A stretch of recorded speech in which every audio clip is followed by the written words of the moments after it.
Alright guys, welcome back to Underground Science, and in this video we'll be talking about the mass defect of, in particular we'll be talking about helium-4.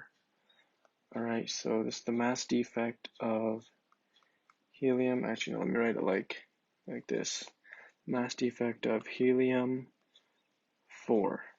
Alright, and before we start, let's do two things first. Let's read this definition down here, which is probably going to be pretty confusing right now, but hopefully at the end of the video, we'll come back to this definition and read it again, and hopefully it'll be much more not confusing, right? And so let's do that, and then let's identify what these two numbers are on this helium-4 notation, and then we'll get started. All right, so oh yeah, and one more thing, let's define what nucleons are before reading this definition. So nucleons are pretty much the protons and neutrons in an atom's nucleus. Alright, so protons and neutrons. Alright, nucleons or electrons are not nucleons because they're not in the atom's nucleus. They orbit around the atom, while protons and neutrons are in the atom's nucleus. Alright, so let's read the definition and try to get as much as we can. So the mass defect is the difference between the combined predicted mass of the nucleons, alright, so the predicted and combined mass of the nucleons, right, and the combined actual mass of the nucleons. So the predicted mass is what we're going to calculate, right, so this is what we will calculate, and then the actual mass will be given to us, and that actual mass will be what happens in real life, right? When the nucleons combine in real life, we'll see that the actual mass, is actually less than our predicted mass, all right? And one of the reasons that we'll see later is because of Einstein's famous theory, famous equation, which is E equals mc squared. And we'll look into that more in this video. All right, so before we start, let's quickly identify what these numbers are. So the 2 is going to be the atomic number.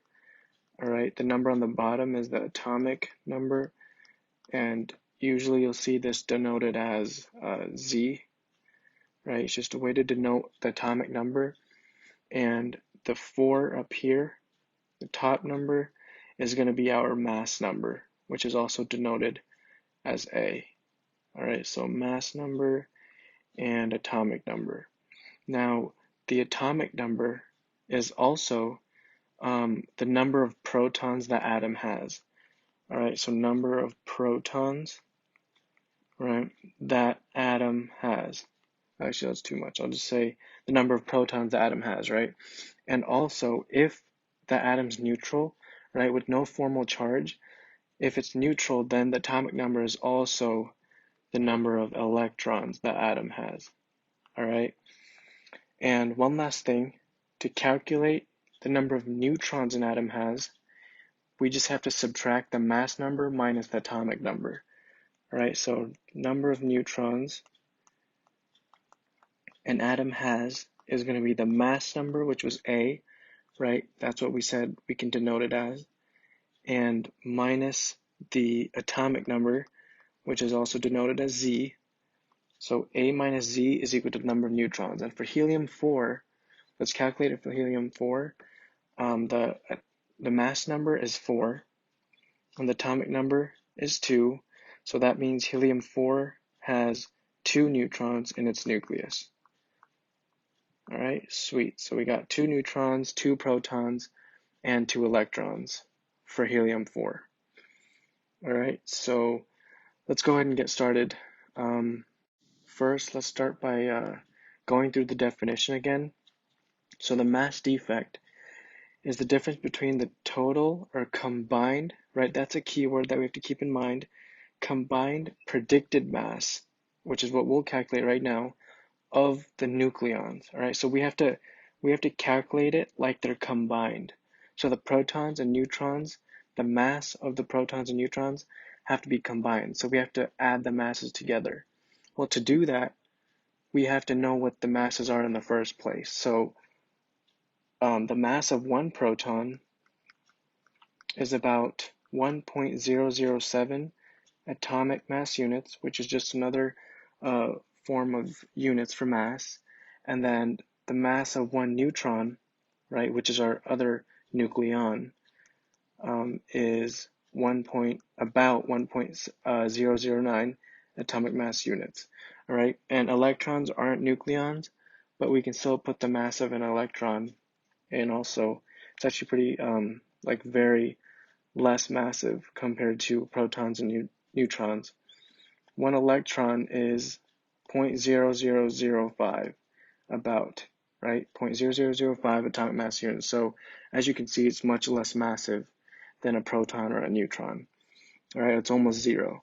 And one last conversion factor we should put that will come into important use later in this video is that one atomic mass unit is equal to 1. Need to put that decimal. 1.66 times 10 to the negative 27th kilograms, right? Or you could say one atomic mass unit is equal to 1.66 times 10 to the negative 24th, not kilograms, but grams. However, we're not going to be really using this conversion factor because we'll want the mass in kilograms. All right, so we're going to be using this conversion factor later when we're trying to find the energy lost. All right, so let's start talking about mass defect. So we said that we have to combine the nucleons, right? And we have the masses now, right, of the proton and neutron, of one proton and one neutron. And we stated earlier that helium-4 had 2 neutrons in its nucleus, and it had 2 protons in its nucleus, right? We stated that earlier. And so if we know it has 2 neutrons and 2 protons, to find the mass of 2 protons, right, if we start off by trying to find the mass of 2 protons, we would have to multiply this value, a different color, this value by 2, right? Because this value, 1.007 atomic mass units, is just for one proton, and we need to find the mass of 2 protons. So we're going to multiply. So it's going to be 1.007 atomic mass units times 2, which is equal to 2.014 atomic mass units. And same thing for neutrons, right? Same thing for the neutrons. We have 2 neutrons in the nucleus, and we have the mass of 1 neutron. So to find the mass of 2 neutrons, we just simply multiply. So 1.009 atomic mass units, atomic mass units times 2 is equal to 2.018 atomic mass units. All right, and again, now that we have the mass of 2 protons and 2 neutrons, we have to go up and focus on what the definition of mass defect is, right? So it says the combined, right? It says the combined predicted mass of the nucleons. So we have to combine these nucleons. So we're just going to add the masses together, right? That's going to be how we combine the mass of the nucleons in the helium-4 nucleus. So if we add these 2 masses together, we're going to get the total mass of the nucleus, right? Which is 2.014 atomic mass units plus 2.018, it's not a good 8 atomic mass units. And if we add that together, we're going to get 4.032 atomic mass units. All right, so this is our predicted combined mass of our nucleons in the helium-4 nucleus. All right, so this right here is our predicted mass that we stated earlier in the definition of mass defect, right? Predicted mass of our helium-4 nucleus. All right, and it turns out that the actual mass, right, in real life, what happens when the nucleons combine, the actual mass is not 4.032. It turns out that the actual mass is about 4 0.002 atomic mass units. All right, and right away we see that the actual mass, which is right here, the actual mass is about 0.03 atomic mass units less than our predicted mass that we calculated, right? So we said that right now 4.032, which is our predicted mass. So I'm just going to say PM, and then we have to subtract that with the actual mass, which is what happens in real life when the nucleons collide or when they combine, which is 4.4. No, let's not do red. Let's do black. 4.002, and this is our actual mass, right? And if we subtract that, we're going to get about 0.03 atomic mass units. All right, so this value right here that we just got is going to be called our mass defect. All right, so now hopefully it should make more sense when we go and read that definition again, right, of mass defect. So it was the difference between the combined predicted mass of the nucleons, right, which we did. We combined the nucleons and we added the masses together, and we got 4.032 atomic mass units, right? And then we said, oh, in the beginning we also said the difference, so keep subtraction in mind, right? So it's the difference between the combined predicted mass of the nucleons, which we just did, and the total / combined actual mass of the nucleons, which we said turned out to be 4.002, right? This is what happens in real life. 4.002 atomic mass units, and in the beginning definition, remember, it was the difference between those two values, which we just subtracted, and we got our mass defect, right, which is 0.03 atomic mass units. Now, this mass defect is the mass that was lost when the nucleons combined together. All right, for us, or for the predicted mass that we calculated, we straight up added the two masses, right? We never considered the mass lost or the energy released when the nucleons combine. All right, and that's what we're going to look at and calculate based on Einstein's equation E equals mc squared. All right, so let's go ahead and write that down. E equals mc squared. All right, and before we start, let's draw what happens, right? So we start off with 2 protons, let's say. All right, it's not drawn to scale, obviously. I'm just trying to get the concept more down. So 2 protons, and we combined our 2 neutrons, right? We're combining our nucleons, and we said 2 protons and 2 neutrons combined together, right?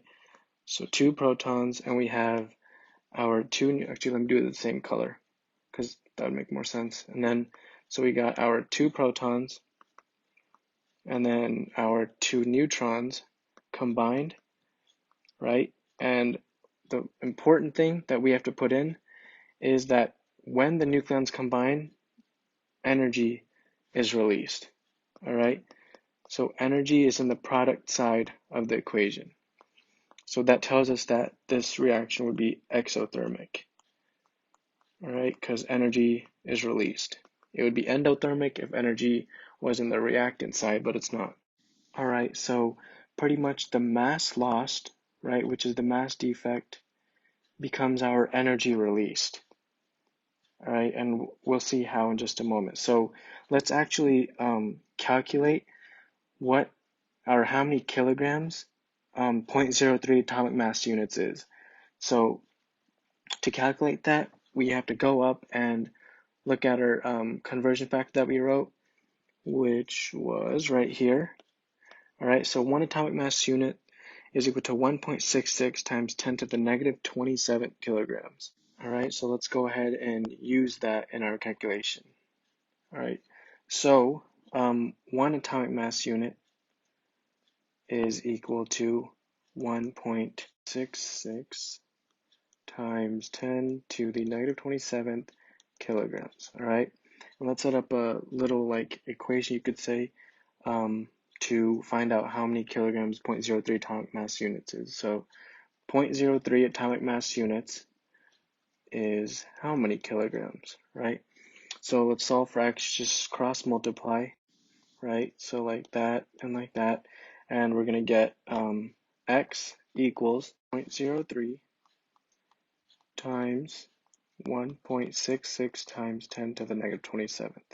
All right, let's not worry about units right now because we're just trying to find, we know we're finding the kilograms, right? How many kilograms is in 0.03 atomic mass units?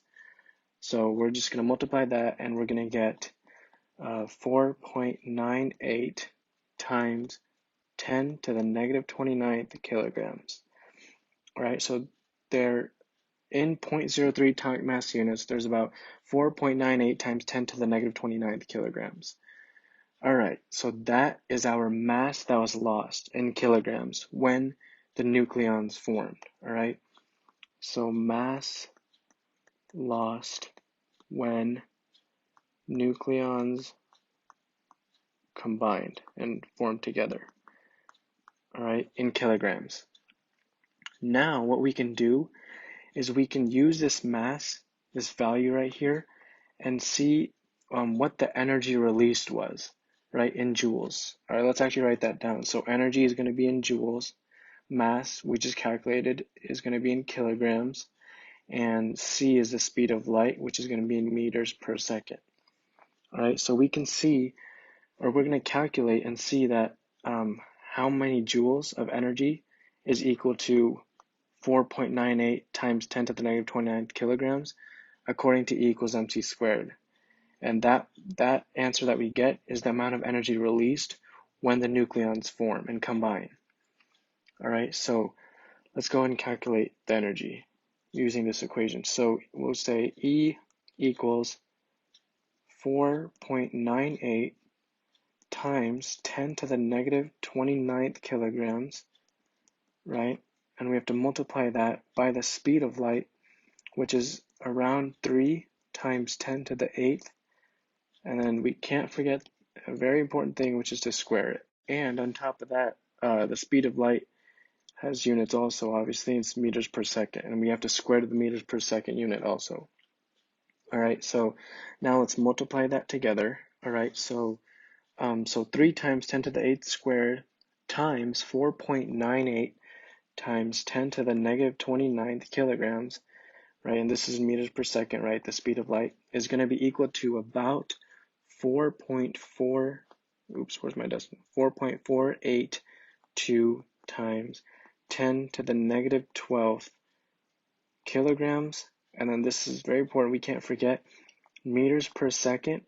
And that meters per second is also squared, right? So we're just going to say meters squared over seconds squared. Or you could say kilograms times, or kilograms times meters squared. And then if you don't want a denominator, you could say times second to the negative 2, right? Seconds to the negative 2, or s to the negative 2. So you can just bring it up to the top. But let's just go ahead and go with this answer right here. And actually, kilograms times meters squared over seconds squared, that whole unit together is what we call joules. All right, and joules is the units for energy in this equation. All right, so let's go ahead and write the energy value again down in another page because we're out of room. So we got 4, or the energy we got was 4.482 times 10 to the negative 12th. We said it was kilograms times meters squared over a second squared, but then we also said, remember, that this was also equal to joules. So what we're going to do, that now that we know that it's equal to joules, we'll erase all this. And instead of saying, like, a lot of units, kilograms times meters squared over second squared, we're just going to go ahead and say 4.482 times 10 to the negative 12th joules. All right, so this is the amount of energy that was released when the nucleons of the helium-4 nucleus were combined. All right, and we got this value from the mass defect, the mass that was lost when the nucleons of the helium-4 nucleus combined. All right, and this energy value that we got, right, is going to be called our nuclear binding energy. All right, nuclear binding energy. All right, and so the nuclear binding energy, as we'll see in a bit, is going to be, well, we just saw it's the energy released when the nucleons combine, and it's also going to be the energy it takes, the amount of energy it takes to break the nucleons into its original forms, which were 2 protons and 2 neutrons.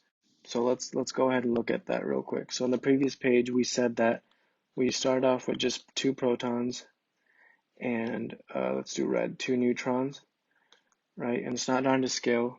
And we said that when they combined, right, they formed, or they didn't form, but they combined together, all right? And in the process, they released energy.